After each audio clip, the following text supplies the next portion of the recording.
11 months, 46 episodes, a few tears, and so many learnings. We are wrapping up season 1 of The Heart of It All, a podcast all about caregiving.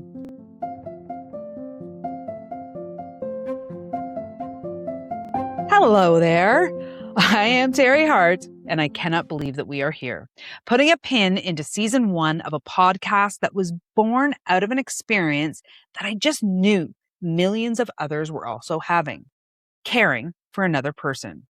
In full transparency, I didn't know the numbers before I started. I didn't know the term caregiving crisis. I did not know about the Ontario Caregiver Organization or the Canadian Centre for Caregiving Excellence. I have been learning right alongside you, asking questions and oftentimes getting answers that resulted in more questions. Here's what I know for sure. Canadians are doing hundreds of thousands of hours of unpaid caregiving. Many don't even identify as a caregiver, and we need every aspect of our society to catch up to the experience that 1 in 4 Canadians is living right now. From governments to private business, from healthcare to financial institutions, our aging population means one thing: more and more people are going to be receiving care, and those caregivers, they need to be seen and they need help. For this final episode of the first season of The Heart of It All, I thought I would recap 10 moments from our 46 episodes that either really stuck with me or, based on social media, it seems stuck with you. This was almost impossible to put together. To be clear, I could have probably chosen 5 memorable moments from each episode. But the following are takeaways that we will be doing more and more episodes on as this podcast continues. These are the issues that kept on coming up and the episodes that I found myself referring people to time and time again. Fittingly, my first is our very first episode, How to Start the Conversation. Our guest was parenting expert Alyson Schafer, and my thought in booking her was that many people spend years figuring out how to be a great parent, and then we find ourselves having to parent our parents. So how do we do it? I loved this episode because it's reflective of the response that so many people have when I tell them about this podcast. So many say to me, "Oh God, I don't know where to start." And I get to say, start with episode 1. A big why for this podcast was to get people to a place where they don't have to be making decisions without information or in a crisis. And I'm so proud that this episode really helps people start the conversation that can really change their life. You know, we're here to make your life go exactly as you want it to go. You probably have a vision, and my guess is you would like you have an identity, you have independence, you have autonomy. You've probably thought about these at some level, but I would hate that in the absence of knowing how you really want things to go, that I would be left having to make decisions on your behalf and then messing it up for you. And then I would feel terrible. I don't want that burden. I don't want to have that guilt. I would way rather just have a conversation to say, let me be somebody who can help you let this roll out exactly the way that you want to. That would take a burden off of me, and that would be a gift that you know that your life is being led exactly the way that you want and you're in charge, but I'm kind of like your wingman that can make sure that that happens. One of the most fascinating stats that I learned is that 96% of Canadians over the age of 65 say that they want to age in place. This is a topic that has come up in many of our episodes, from Pat Dunn starting Senior Women Living Together to Pat Irwin helping families make living decisions. But the episode that shot to the top of our most listened and stayed there for a while is former occupational therapist and current president and CEO of Baycrest Hospital and Apotex Center Jewish Home for the Aged, Deb Galet. Deb was incredible, and this just may be our most actionable episode. Here's what we did.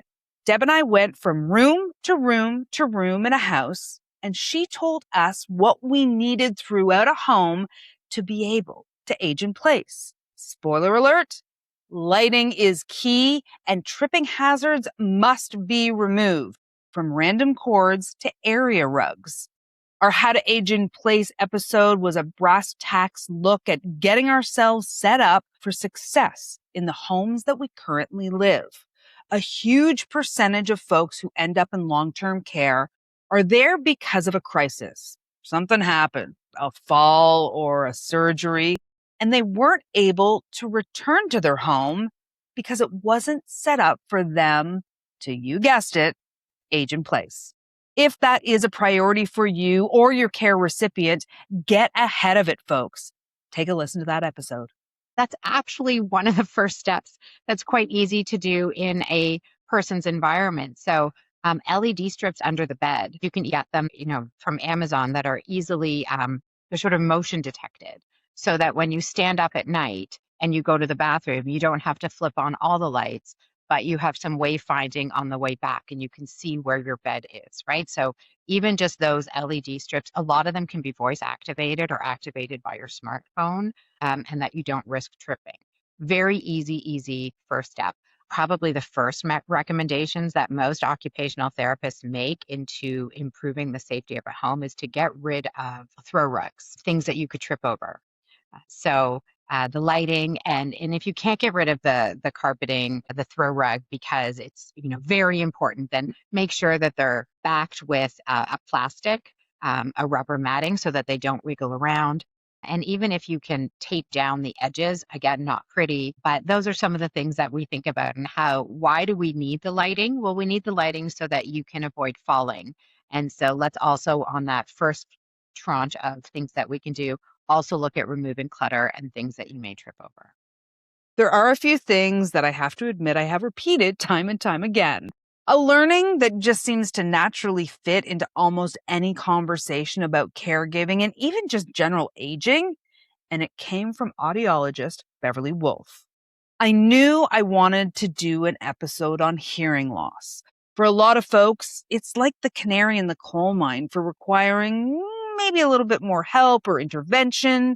And it is a fix that can impact so many aspects of a person's life. What I did not know is that hearing loss is actually the number one modifiable behavioral risk for dementia. Number one. I truly had no idea that this sense, our hearing, and it being compromised had such a domino effect to other aspects of our cognition.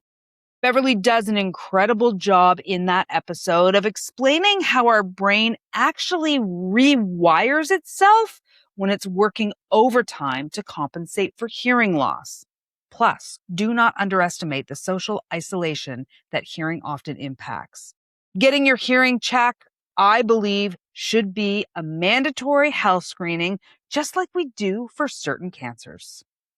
It's actually even more in the last probably 10 years, they've realized the huge detriment that comes with untreated hearing loss. And I don't know if you're familiar with, there's something called the Lancet report on modifiable risk factors for dementia. And now untreated hearing loss is tied with LDL in the 2024 most recent update of it as the two tied modifiable risk factors. But in reality, untreated hearing loss is probably higher because some of the other ones, which include social isolation and loneliness and depression, which often come with untreated hearing loss, are also risk factors. So when you pull that all together, it's quite high.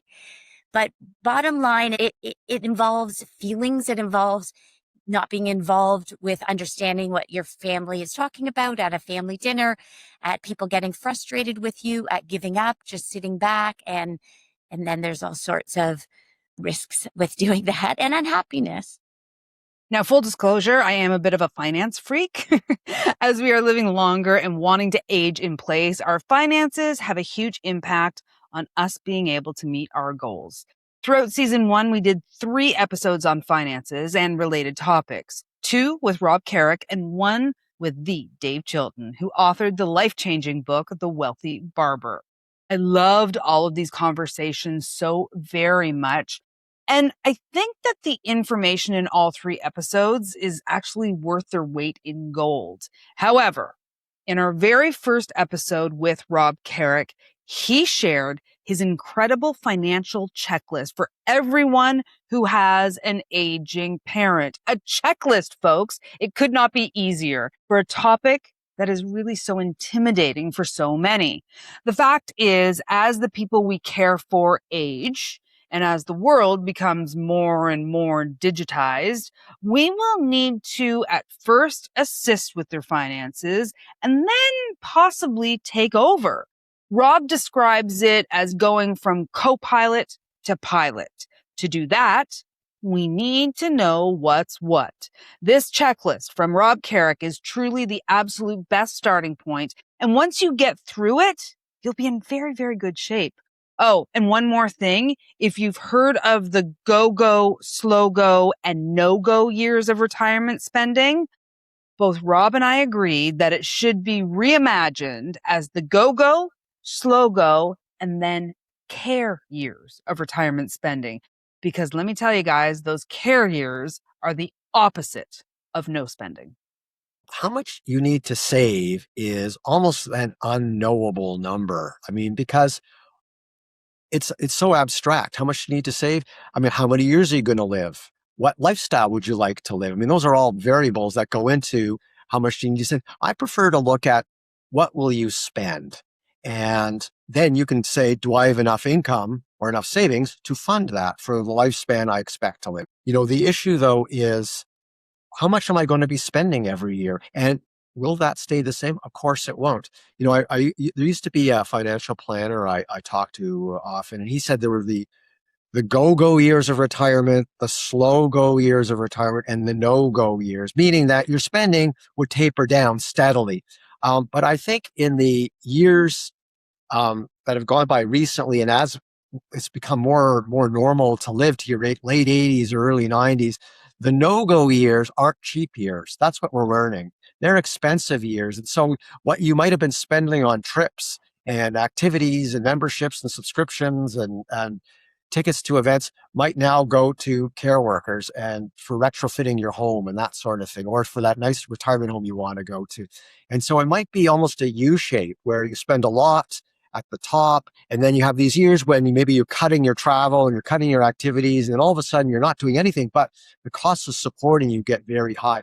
And so I think mapping out what you're going to need, and that cost of aging calculator we talked about in the previous episode can help you map out what your costs might be in your later years. That's really the thing. Now, I can't say that I have a favorite guest. That would be wrong.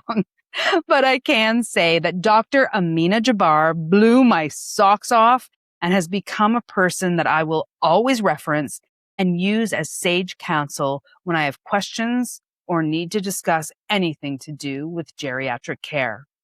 We've had Dr. Jabbar on the show a whopping 3 times. Well, maybe 2.5. She was our bonus episode last holiday season, talking about what folks should look for if they are visiting aging family for the first time in a while over the holidays. But it was her first full episode way back in January that has become like a guiding light for me and for really the philosophy of this podcast, talking realistically about the natural decline of aging. I do not want anyone to misunderstand me. Let me be really clear here. I do want us all to live long and healthfully, and there is a ton of talk about longevity these days. But I worry. I worry that at its root, the longevity movement is essentially ageist, and it causes some shame around, I'll say it again, the natural decline of aging. Dr. Jabbar in this episode speaks about aging with the grace and love that we all should, recognizing that one of the reasons we are in this caregiving crisis is that we have forgotten how to live as a community and that we cannot run away from the statistics of aging. Yes, some will be the exception, but the numbers around dementia and cause of death, those numbers pan out globally. Take all the supplements you want. Really, do that. But I would also suggest, more importantly, listen to this episode with Dr. Jabbar and really look at what we can all do to plan and have an impact on our own lives and the lives of those in our orbit. So When we're in her 75, 80, 85, 90, you can look really great. And you should do all the things that you should do to keep yourself physically active. Strength train, 150 minutes of exercise, socialize with people outside of your family 3 times a week. Those are all the kinds of things I say to people. But at the same time, just know that the physiological reality is that your reserve isn't there. So if you get a pneumonia, it's not going to be the same.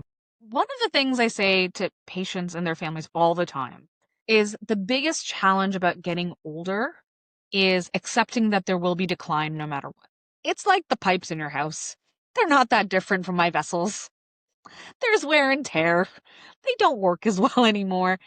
And no matter how much you invest into it, sure, it can slow it down a little bit, but there's always going to be breakdown. And I always want to frame it that way to families because I don't want them to feel like they are the ones that are responsible for the decline. They're not, right? I think this is the thing. We blame people for decline happening. And so I say to somebody, look, it's not because you didn't walk enough. It's not because you didn't strength train. This is just part of reality. It's part of the existential existence of being human. And so when we frame it that way, then we can say, look, if we're acknowledging we're all mortal, if we're acknowledging we're all going to decline, then tell me, what do you want to do with the time that you've got left? What brings you the most joy in life? And if you figure that out, then you can actually make the most of whatever else you have left. I knew that January was going to be a big month for the Heart of It All, our first Alzheimer's Awareness Month. We were incredibly lucky to kick off the month with Cathie Barrick, CEO of the Alzheimer's Society of Ontario. Now, to be clear, dementia is the kind of umbrella term, and Alzheimer's is the most common form of dementia. Full transparency. At the end of the episode, I yelled to my producers, who you hear me mention each and every week, Carrie and Jess. I yelled, Cathie Barrick for Prime Minister. She blew me away. I was so grateful to Cathie, not only for the incredible work she does with Alzheimer's Society, but also how she talks about a disease that so many are absolutely terrified of. Her clearly stating that memory loss is not a natural part of aging, her compassion for caregivers of folks living with Alzheimer's, and her knowledge of the experience for not only the person living with the disease, but their family. That was absolutely inspiring. As the first wave of baby boomers enter their 80th year in 2026, Alzheimer's and other forms of dementia will be a reality for more and more families. This is a caregiving experience unlike any other. And the more people know, the better they will be able to face the challenges. The Alzheimer's Society and Cathie Barrick are heroes in this space. And she was a perfect person to kick off our Alzheimer's Awareness Month content. But I'm really so proud of all 4 of those episodes. And the feedback from you, our listeners, was truly incredible. It's never too early. So even at the point of, if you're questioning, like, I don't know if my brain is really working the way it used to, seek out help, get tested. But also, so many of the risk factors associated with dementia are modifiable. So the earlier you get your brain checked, you know what's happening in your brain, there are still things you can do that can potentially slow the progression of the disease, that can keep you healthier longer. So, one of the things we talk about at the Alzheimer's Society a lot is the need for early detection and diagnosis. It's critical. And one of the, modifiable risk factors is social isolation. The more isolated you are, the higher risk you are of developing dementia. And if you already have the beginnings of dementia in your brain, Alzheimer's in your brain, staying socially connected can actually help you progress through the disease at a slower rate. So the earlier people know, the better. Again, not minimizing, what you just mentioned, Teri.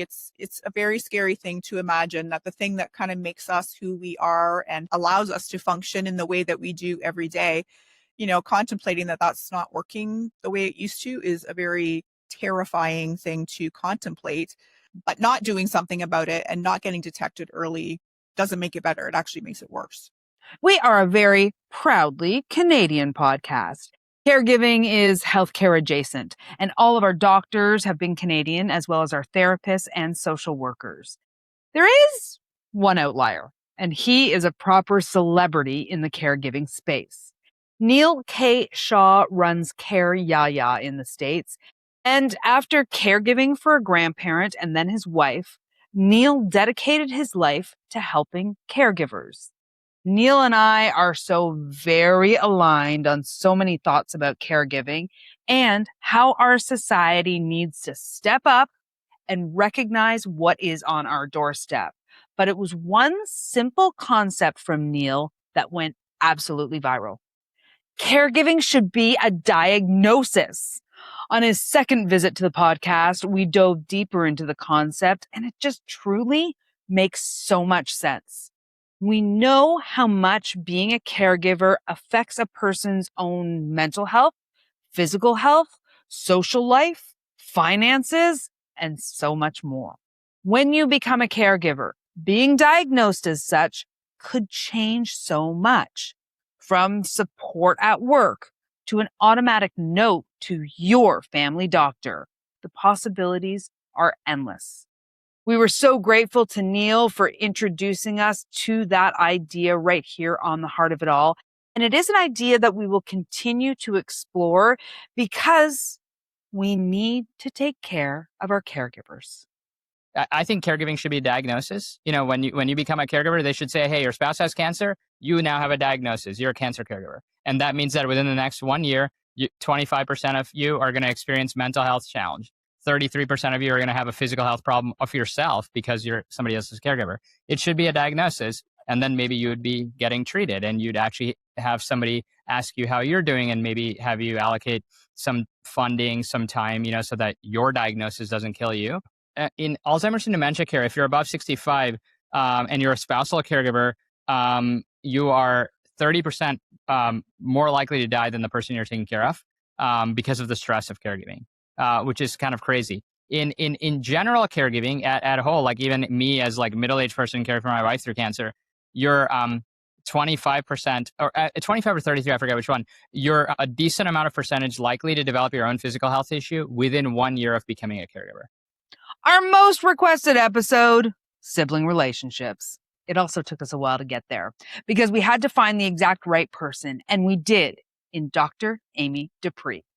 We were also able to ask you, our listeners, some questions, and that was a fantastic experiment that we would love to do more of in season 2.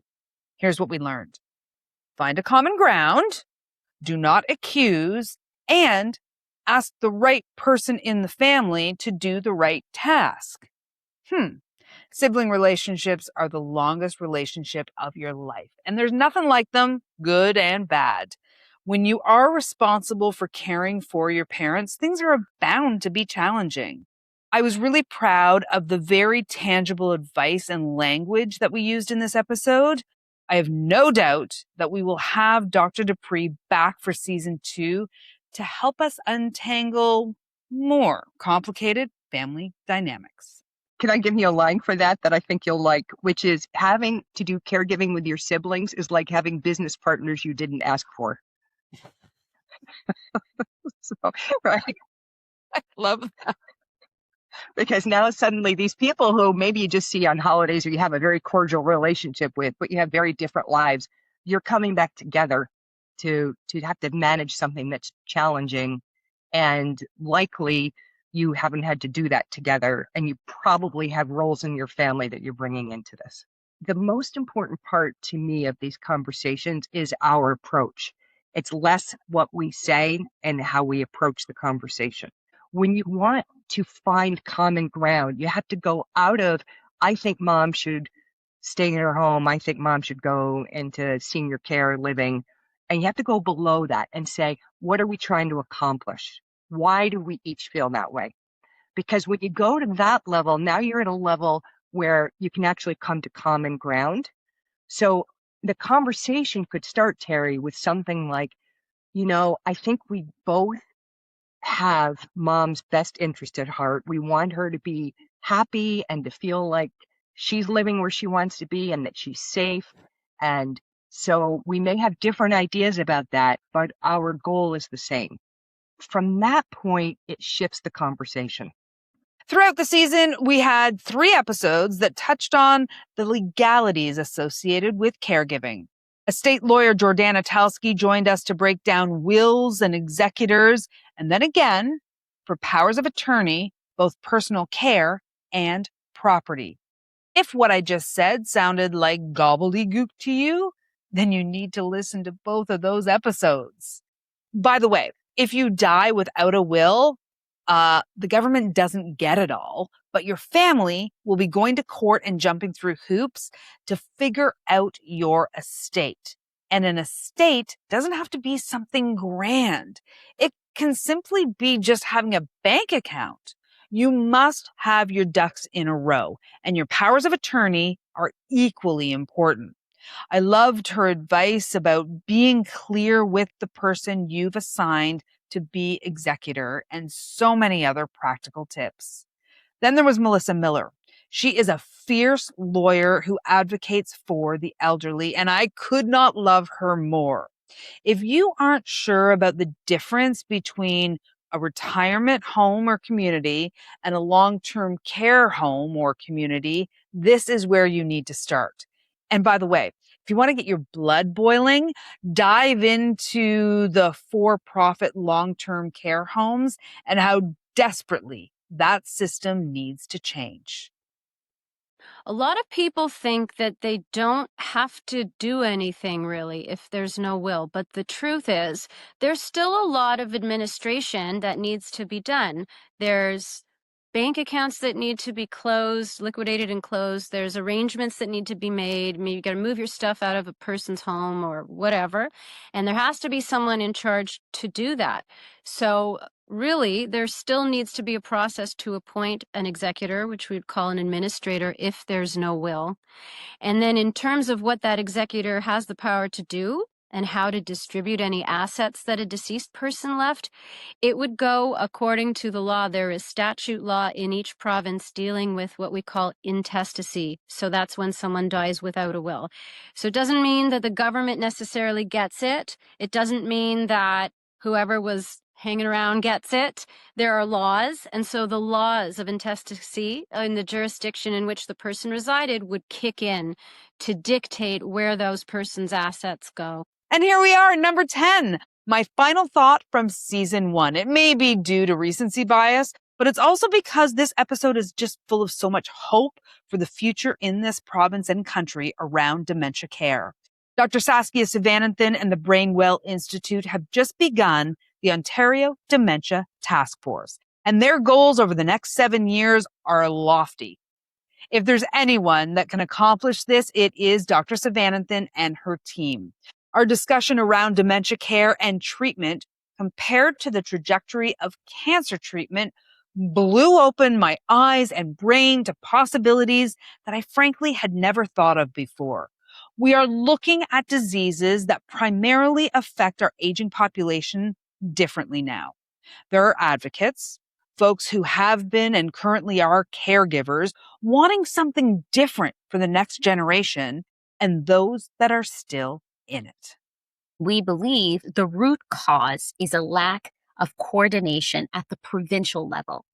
We don't have eyes on all the different ways in which people living with dementia need to navigate what that path through the system is, the way we do have a path for other major conditions like stroke, cancer, palliative care. And so we need to establish that pathway through the health system for dementia. And we need to start having accountabilities around what would those outcomes be that are positive that we want to establish within the health system, and how does that integrate with the social system. So the organizations around the table represent all of those different sectors, from acute care, home care, community care, Alzheimer's disease, Parkinson's, Huntington's, people living with dementia, medical associations who have agreed that, yes, we need this coordination and we're willing to help build that roadmap in Ontario. We've got to have a clear way in which a person knows where to get a diagnosis, what happens after that diagnosis, when do they need to go to the ER or to the hospital, Where and how do they access a specialist? When do they go to the Alzheimer's societies or the Parkinson's or the heart and stroke societies? And those should be coming to them. It should not be them having to go out and figure all of that out. That's the system. And that's where I talked about cancer and stroke. They're not perfect systems, but they are much better at being integrated so that the onus is not on the patient or the families to figure all of that out. As I mentioned at the beginning, I am also grateful to the Ontario Caregiver Organization and the Canadian Centre for Caregiving Excellence for sharing their research and being guests and friends to this podcast. We have been so touched by our brave caregivers who have come on the show to share their experiences. I don't think I got through one of those episodes without tears. This podcast was born because my dad got sick and he died. And then Carrie Hayden and Jess Carroll from 6 of 1 Digital came on board because they too have been and currently are caregivers. This would not be possible without them both, and I owe them more than I could ever express. We have received countless messages from you, our listeners, thanking us and asking us to cover certain topics and sharing your own caregiving stories with us. We thank you from the bottom of our hearts. We love our community on our social channels at the Hart of It All pod. That is HART. We're on Instagram, Facebook, TikTok, and YouTube. I don't know if I had any expectations before I started this, but I know that I have been blown away by the attention and support, and I cannot wait to come back for season 2. We will be back in October, and until then, please take care.